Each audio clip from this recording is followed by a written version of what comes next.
So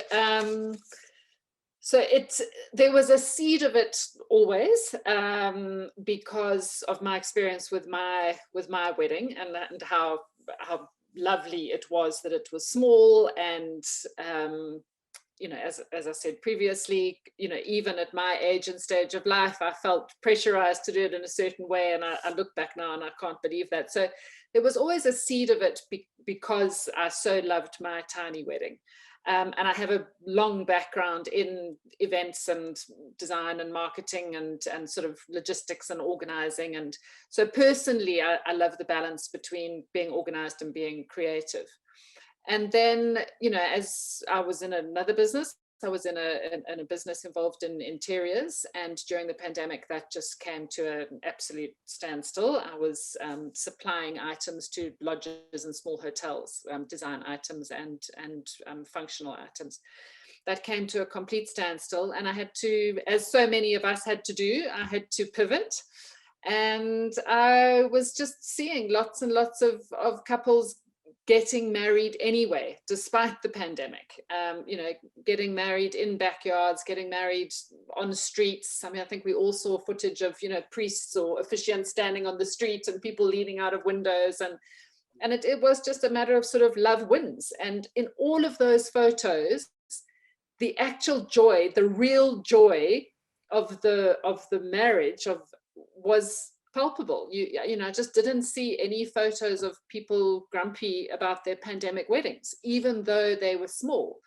And obviously we, you know, a lot of people who did postpone or cancel their weddings, we didn't see those sad and grumpy faces, but those people who did go ahead with it really went ahead with joy. And so I thought, well, let me figure out a way to do that. And I was inspired by something that I saw online. It took me a while to make the decision because I'm a cautious person, but yeah, pushed the go button and have really found my tribe, which is divine. It's absolutely lovely. It's a happy business. So yeah, so we launched in about July, August last year, and so far so good. Yeah. Well, we think very affordable, but that's obviously relative to your place and stage in life. Given that absolutely everything is included to make a classy, elegant, respectful, lovely wedding. So that is the venue hire, our little poly trailer, the officiant, the photographer, music, cake, flowers, champagne. So that's pretty much everything that you need for a lovely day. And all of it is bundled into one cost. So that's 21,800 for all of that. But you almost can't put a price on the advantage of the stress-free nature of it, because you are only dealing with one person. So you're not having to phone and double check and pay deposits to 5 different suppliers and check the day before, are you coming on time, send a friend to pick up the flowers, etc., etc. That's all on me, and you only ever deal with me. I'm a one-man band, so so assuming that we strike up a relationship, and really my couples, honestly, I really like all of the people I've been involved with. They've all been fab. You know, it's a sort of priceless price, because it is so stress-free, and it's personal because I'm involved and I take it seriously, and it's a one-stop shop, it's a real end-to-end service. There are a number of hotels and things offering what they call an elopement package at the moment, but that typically seems to involve a meal and potentially some table decor, but certainly doesn't help you to source a photographer or an officiant or music or any of those things. So we really are a true end-to-end for one price. Perfect. Given that I founded the business during the pandemic, I can't compare to how it was before. What I will say is that our couples are not typically COVID cancelled couples. Our couples are people who are just, as a value choice, choosing to do a smaller wedding. And by values, I mean value because they choose to spend their money elsewhere, or value as in it is just not their personality or their character to have the big wedding and to have a lot of stress and attention and be center of attention. And also character in terms of sometimes people who are a little bit non-traditional people themselves, creative people, you know, people who just don't buy into the rituals and traditions of weddings. So because our couples are not typically COVID cancelled couples, that's a big mouthful, I'm expecting to see a continued interest in the product.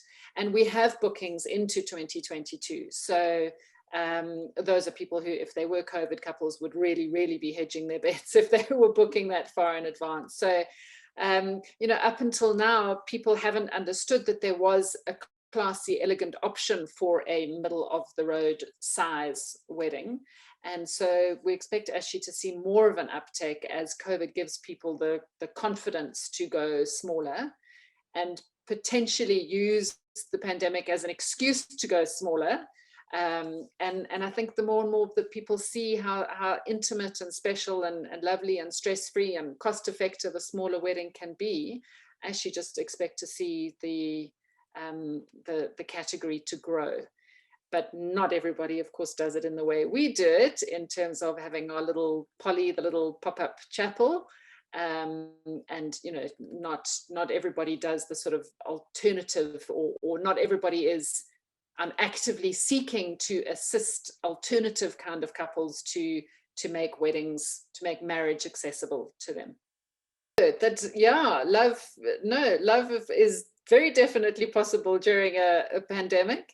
And you know, there's nothing more loveless than a stressful start to a wedding where you are full of debt, or you are grumpy with each other's families because of various pressures or experiences that you had over your wedding experience. So you know, marriage as an institution is not for everybody, but if marriage is for you, or commitment is for you, actually being married is a lovely, lovely thing. And that is not about a big flashy wedding. That is about quietly and calmly looking into each other's eyes and making that commitment to keep love alive, and to keep it alive for every day for the next 20, 30, 40 years. It's not about the flashy wedding. It's about the actual commitment. And for us, that's what's important. We're very respectful of the institution of marriage. We want to make it accessible to as many people as possible, in a beautiful fashion, but not in an over-the-top fashion that actually quite often detracts from the actual union.